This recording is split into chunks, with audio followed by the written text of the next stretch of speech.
everyone, and welcome back to the channel. I'm Susan. I'm Tab. And we are MCU Explained, and today is our pre-episode episode for Falcon and the Winter Soldier. That's what it's called, right? Pre-episode episode. Sure. Yeah. Sure. So right now we're kind of just going to go over where we last saw Sam and Bucky before, and I guess Agent 13 and Zemo and all the other characters that we know are going to be in the Winter Soldier. So we're going to go over where we last saw them in the MCU and possible predictions for the show, as well as I have beef with one of the previews that happened. So we'll go over the beef last if we have time. Okay. So yeah. Save the beef for last. Save the beef for last. Got to squash that beef. Squash that beef. And not set it on fire.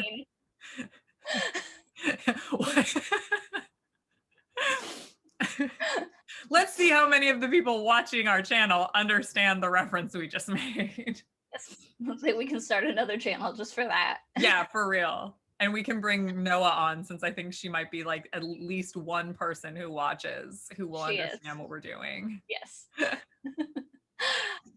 Okay. So we last saw Bucky in Endgame.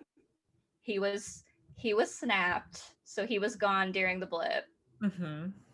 But then before that, he opted at the end of Civil War. Since he can't break the programming that Hydra did on him, he opted to go back into being a frozen man. But this time he does it in Wakanda, where the people there are actually working on trying to fix him. And he lives in Wakanda separately then. At some points, he's not frozen anymore, which I always thought was the indication that Shuri or someone else in the lab was able to figure out how to deprogram him. Otherwise, I definitely, especially because it seemed like he and Shuri had like some sort of connection in that end credits sequence. Yeah, it was the Black Panther end credit sequence. Mm-hmm. Yeah. It just seemed like he and Shuri at least were working together towards that. So. And they made him a vibranium arm. So he appears to be all better. And I think that's really reflected in they released some clips, some full-length clips for the show. And when he's talking to Sam, he sounds a lot more like he did in Captain America than he has when he's had this horrible, like, programming weight. He could flip out and kill people at any time. Weighing on him. Yeah. He just seems lighter. Yes. Yeah. He doesn't have to worry about what he might do. Yeah, for sure. And then Sam was also snapped. They both got snapped. Yeah. And he, of course, had a great moment when he came back in Endgame, because he got to say "on your left" and then come out of the portal to Cap's left. I'm not going to cry in this episode. I cried too much in the last one. But that's seriously the moment that happens in Endgame where I like, from that moment to like basically the end of the movie, I'm just crying the whole time. Yeah. So, yeah. But I'm not going to cry right now. Okay. Composed. Composed. So Sam we met in Winter Soldier. Yes. We met him in that, and Steve and Nat went to him because Steve could trust him when everything went sideways. And then they find out he has that cool flying thing that he can do. Mm-hmm. Fun fact, I recently learned that in the comics, when Falcon was first introduced, first of all, he was a bad guy. Oh, I didn't know that. I actually have very little comic knowledge of Falcon, to be honest. He's newer as compared to like Cap or Bucky. Yeah, and Bucky. So he wasn't, but he wasn't. He was also under a kind of mind control. And through a process with the cosmic cube, he was given the ability to empathetically connect with birds. So in the comic, Sam can talk to birds. I actually kind of love that because they kind of integrated that with his name's Red Wing, and like his actual bird in the comics, who is a bird wearing armor, is named Redwing. Oh, I love that. Yeah. Okay. See, I didn't now I appreciate that reference so much more in Civil War. Yeah, and maybe, maybe one day he'll talk to the birds. Maybe. Maybe one day. Maybe one Maybe day. one day. So but they all, he also obviously broke out of his mind control with Cap's help, just like Bucky. So they both very much have that background of Cap pulled them out of a terrible thing, and was their reason is their reason that they're doing what they're doing. Mm-hmm. And I think that's true in both versions of their stories. Yeah, I agree with that. We know that Sharon Carter is back, as played by Emily Van Camp, and we actually don't know what she's been up to. Yeah, because we haven't seen her since Civil War. Yeah, when she gives them their stuff. When she gives them their stuff and she and Cap kiss. Yeah, and her and Cap kiss, and it's weird. It's weird in hindsight. I mean, it was a little weird at the time, but it's weirder knowing the end of Endgame. There's actually some rumors that her and Bucky might have a romantic aspect to their relationship now, which to me means that Sharon Carter has a very specific thing that she looks for in a man, which is someone who, someone who is 80 but was frozen for 50 years, so they still look 30, and fought for the military, and are like super. And knew her mom or knew her aunt. Yeah. But like, if that's I really hope thing, that's not true. If that's her thing, though, that's like. No, I'm not saying that can't be her thing. That can be her thing, but it's more like a Bucky thing for me. Yeah. Like, I don't like her for him. But I think he's different now. He's different. I just don't like her for him. Okay. Yeah. I was gonna say, if that's her thing, she's very lucky, because there's literally only 2 people in the world that have that background. And the 2 that are literally the only 2 in the world that have that background also happen to look like those guys. Yep. Mm-hmm. So good for her. Yeah, good for her. But like I said, I don't see her for my Bucky. All right. Mm-hmm. Well, she is. So we don't. So like I said, we don't know. We have no idea what she's been up to. She might have had to go into hiding. She could have been snapped. Like the pictures of her from the like the trailers and the poster that they released of her definitely looks like like off the grid Sharon Carter Agent 13 look for her. It makes sense, because she did give them a bunch of stuff that she wasn't supposed to. I wish she wasn't supposed to. Yeah.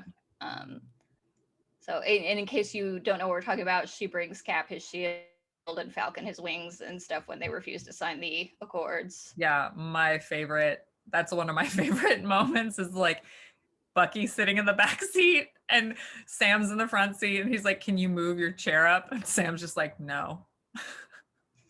I don't know. I laugh so hard when I'm what it looks like is the whole show is just that moment, and like and then the Spidey fight from Civil War.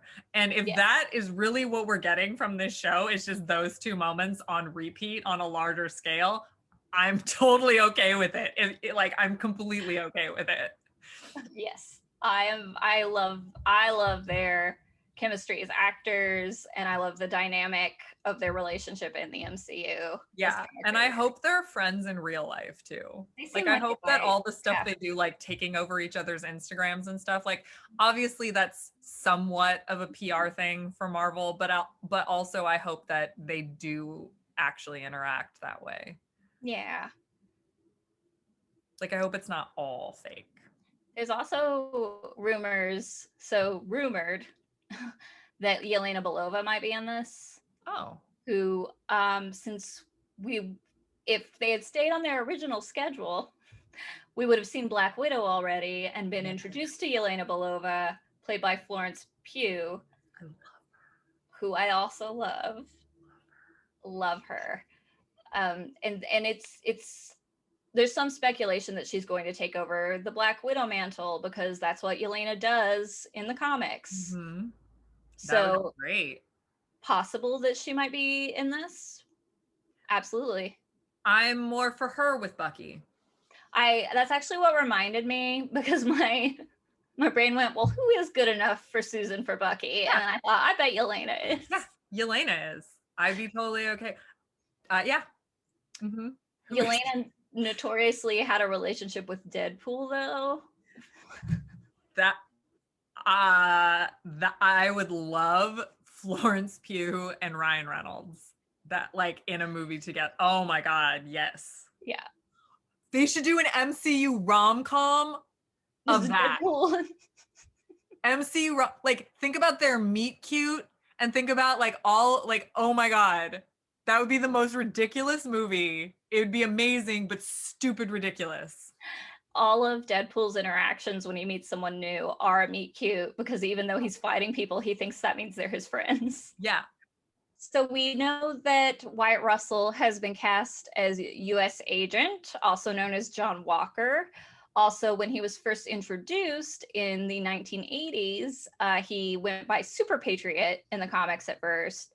He's in a Captain America 1986 run.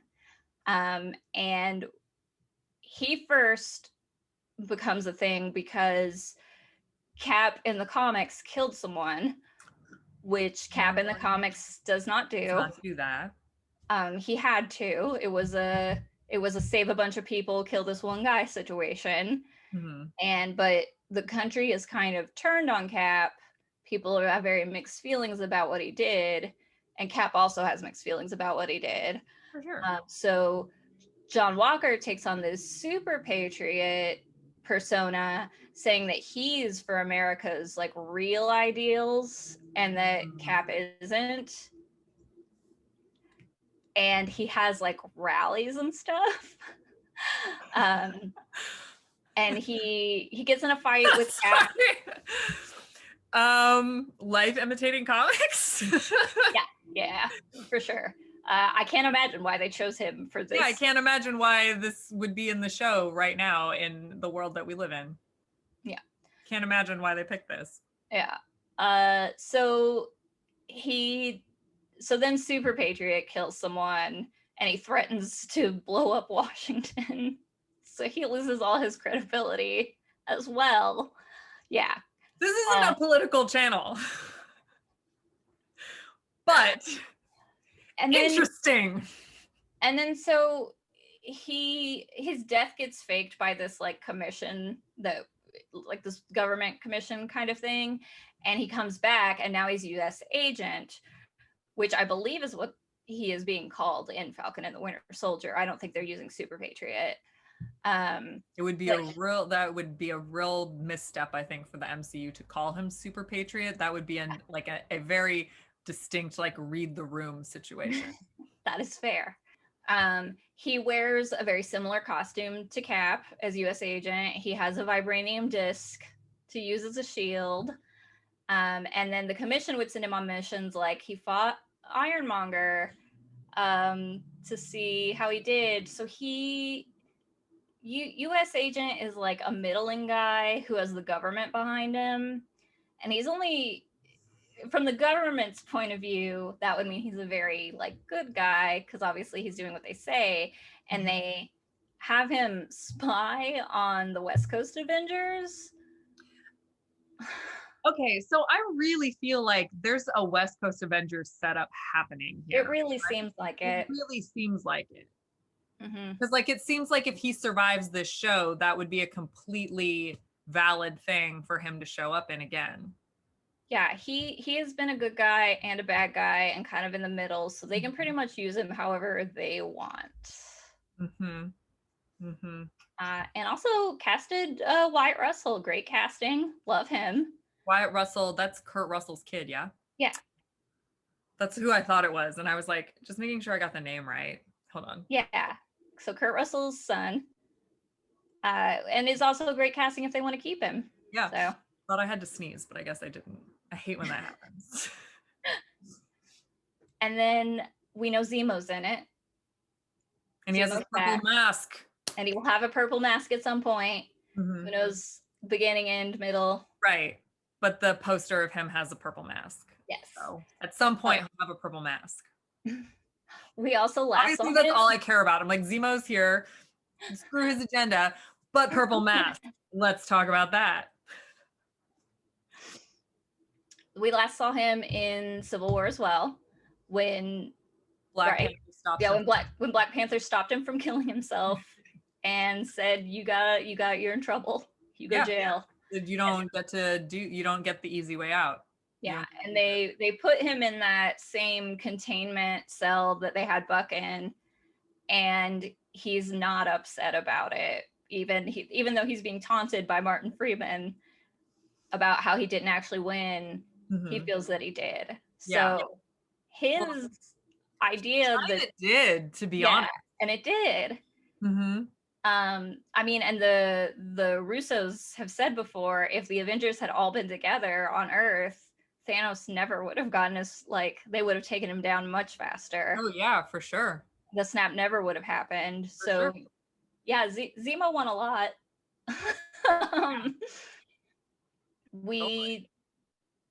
Questions here are things like, why is he not still in that cell? If he blipped, he might, and blipped back, who knows? Yeah. If he blipped and blipped back, we don't know. That's part of the beauty of like this show starting is I'm pretty sure they'll explain it. Yes. But in case you were wondering, and we don't know yet. We are an explaining channel, but we can't explain things that we don't know. Yes. So he's, I assume he has the same agenda, which is superheroes are bad, no superheroes, destroy them all. Do we think that Hayward will show up at some point? I don't think he's going to show up here, because this was originally supposed to air before WandaVision. Yeah, I know it was, but do you think that Hayward was going to be introduced in maybe this show first? Maybe, but I don't think he would have been introduced as the director, a villain in any way. I think he just would have been like an agent, and just like an agent. Yeah, because in WandaVision, it's set up initially that you're supposed to be like, oh, what a nice man, he's helping her out. For sure. No, I totally agree with that. I agree with you. I actually don't think he's going to be in this show, but I just wanted to ask, just in case maybe there was something here that we were missing. And then we also know that they've cast Erin Kellyman, and she has been in the trailers and promos. She is the lovely younger girl that has the mask with the handprint on it that she pulls over. And in one of the trailers, she also knocks Bucky off that truck, and Falcon makes fun of him about getting beat up by a little girl. So technically, they have not released who she is, although technically there have been some rumors and rustlings about the character Flag Smasher, who in the comics is a man, but gender flip, always possible. And always possible too that the original character is from like the 60s and she's his granddaughter. Like, she could easily be a descendant. For sure. But Flag Smasher is a freedom fighter who wants to liberate Earth from oppression, and all the people with him are the Flag Smashers. So Flag Smasher and the Flag Smashers. Like the worst band name ever. Yes. So definitely possible that could be who her character is. A fun character that sort of has that the original character's background is like his dad was a diplomat who was trampled to death in a riot, and it changed how he felt about the embassy and government and world peace, and that like, oh, now violence is the only way because my dad died. And he got super rich from his dad dying. And so he makes himself into Flag Smasher, and he starts a campaign of terrorist assaults like on things like flags, embassies, like very representations of government and that kind of thing. Wow. And then he takes over a speech. Captain Cap was going to give a speech, and Flag Smasher holds the press conference hostage, and he gives a speech instead. And Cap eventually beats Flag Smasher. So, so definitely a possibility. Yeah, for sure. For her character, sure. One of the other things we know that is likely is that we're going to have like that probably Zemo is the big villain of this show, and that there'll be smaller ones that they have to deal with along the way. Yeah, that's one that the structure of the show is going to be very different from WandaVision. It seems like from everything that's been released, it's going to be like almost a villain of the week type show, and then with a big overall or overarching big bad. Yes, yeah. And it also, WandaVision being their very experimental show, this looks a lot more like the pretty standard MCU action-packed For sure. show. Yeah. It almost looks like Lethal Weapon, but in the MCU. I do believe they said one of the inspirations for it was Lethal Weapon. That's what it looks like to me. Witty banter. Yeah. Two guys against everything else. They're working together, but they don't want to be. One's too old for this. So old for this, Bucky. Yeah. And then if you're wanting to read some comics ahead of this, there is a 2020 run called Falcon and Winter Soldier. It's on Marvel Unlimited. It's written by Derek Landry, and the art is by Federico Venetini, Italian last name that I cannot pronounce. Apologies. But that one is super fun. It definitely seems like they used it a little, at least as far as sort of the dynamic between Bucky and Falcon and them having to work together. Falcon's bird is in it. So maybe his bird is in this, because in one of the clips he references Red Wing being correct, and maybe it's not just the like drone bird that we saw in Civil War. Maybe they've added the bird. I would love that. I would love if he had a bird. Real now. Because that clip with Bucky, he says like I don't care if you don't trust Red Wing, we have to look into this. Like, yeah. I also thought it was odd that he didn't trust the robot video footage. Right. That's why now that line makes a lot more sense if it's a real bird. And Falcon can talk to birds all of a sudden. Yeah, all of a sudden. I don't know how they're gonna, if that's true, I don't know how they're gonna justify that power all like happening. But maybe when he came back from the blip, he can talk to birds now. Maybe just like he touched one of the stones in the fight. I don't know. I don't know, but still, that's hilarious. And then based on someone that Susan and I know that worked on the show, I also recommend the comic Truth, Red, White, and Black by Robert Morales, and Kyle Baker did the art. It is a tough read, like emotionally. Let me just warn you. That is... I haven't read it. I know that yeah, told me to. I haven't, because I couldn't bring myself to yet. Yeah, we were mid WandaVision. I was raw. I couldn't handle one more thing. Yeah, the premise of that comic is that they tested the super soldier serum on Black soldiers in the war without their consent, so that there was Captain America the serum. Obviously, they're testing it, they're perfecting it, and using these men, so it's not having the exact like these same effects that it does eventually have on Cap. So that's part of it. And then there's a Black Captain America in that. So I think that some of the reactions to that is probably what's being pulled in, but it is a very emotionally difficult read, because that stuff all really happened, just minus the super soldier serum. Right. And it's just interesting. What an interesting contrast between WandaVision, that's like their experimental, like mystical magic show, and something that is clearly going to be very politically charged and have a lot of the climate of our country right now being reflected in this show. Because not only is that comic very relevant to right now, but also having, you know, Aaron Kellerman's character or Wyatt Russell's character, both of them sound very relevant to things that are happening right now.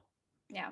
And anti-establishment Mm-hmm. sort of characters. And then there's been some other guesses, just people like talking in general who would be good villains for the show, and they're all anti-establishment, sort of terrorist type, anti-government. For sure. And then with Zemo presumably at the top of it being anti-superhero. Mm-hmm. That's really interesting. Yeah. So our first question is from KRBZ Mom. Where the heck was Sharon during Infinity War and Endgame? No idea. Actually, no idea, but genuinely a good question, because in Endgame they went so far as in to have all the Ravagers show up, and they had Howard the Duck. Yeah. So many people in that fight. So I would guess her not being in the fight might have been more of a just Emily Van Camp couldn't make her schedule work. She was with Daredevil and Jessica. She was with the Defenders. That's it. She was with the Defenders. I always love that meme where it's like, it's the Wong, like, or Doctor Strange asking Wong, like, do you, like, is that everyone? And Wong's like, oh my God, what is Wong? What's you Wong? wanted more? Yeah, you wanted more. And then the Defenders are just like waiting for their portal to open up. They're like, yeah, that Luke especially would have been really helpful in that fight. Luke would have been really helpful in that fight. That would have been great to see Luke in that fight. And I like Daredevil a lot, so I do, and I like Jessica Jones a lot too. I just Jessica is more of someone who's like, wait, we're fighting space no, pass. Yeah. Pass. I don't want to fight sure. the space people. Oh, for sure. Jessica would have been like, I'm sorry, what happened? No. Yeah. Okay. And then Nil8 says, do you think old Cap will show up? I do, actually. I do too. And that's my friend Andrew. So what's up, Andrew? Yeah, I do think there'll be a cameo. I think there'll be a cameo. Also, because part of my thinking that is Chris Evans has been really like cheeky about whether or not he'll come back as Cap. Like, I don't know anything about that. Oh, yeah. Look at me. I think that if they're in couples counseling, like we've seen from the trailer, or whatever type of counseling they're in, they're seeing a therapist together. We know that. I really do think that the glue that holds the two of them together is Steve Rogers. So yeah. It stands to reason that there will be a Cap cameo. However, it stood to reason there would be a Doctor Strange cameo in WandaVision. So I am 0 for 1 on my cameo predictions. Yeah, it would make sense for Cap to show up. But I would not expect him to be in more than a little bit of one episode. And yeah. I think one episode. Yeah, because this show is setting up, well, now Bucky and Sam have to work together without Cap. Right. How do they function without him? Right. Yeah. Sam even says that he's going to have to live in a world without Captain America at the end of Endgame. Yeah. So, yeah, I think that there might be a cameo. I also think there might not be a cameo. So really, that's not an answer to a question. It would make sense for there to be a Cap cameo. It would make sense. Yeah, and I can see, because I think based on that comic I just talked about, and based on sort of how this show is leaning sort of like the current social state of the world, I imagine that Sam being Black and taking on the mantle of Captain America will not go over well with a lot of people. Mm-hmm. And I could see him going to Steve to talk about that. Yeah. Was it, I believe it was confirmed that Rhodey's in this. if Rhodey's in this, then that's epically amazing because I feel like Sam would definitely want to go to Rhodey to talk Yeah, about I was just thinking like, oh, he could also go to Rhodey, and then I was like, wait a minute, is Rhodey? I know Rhodey isn't he confirmed for Armor Wars? confirmed for Armor Wars for sure. Okay, so yeah, there also might be a Rhodey cameo where he goes to him. Already the weight of taking over the mantle of Captain America at the end of Endgame, Sam didn't technically do it. Uh-oh. I just thought of how upsetting it is that Sam can't go to T'Challa. Oh, no one can. I just thought of that because I'm like, well, you know who'd be the best person to go to would be Black Panther, but he can't go to. Can't. Oh no, Susan. No, I'm fine. No, I'm it's fine.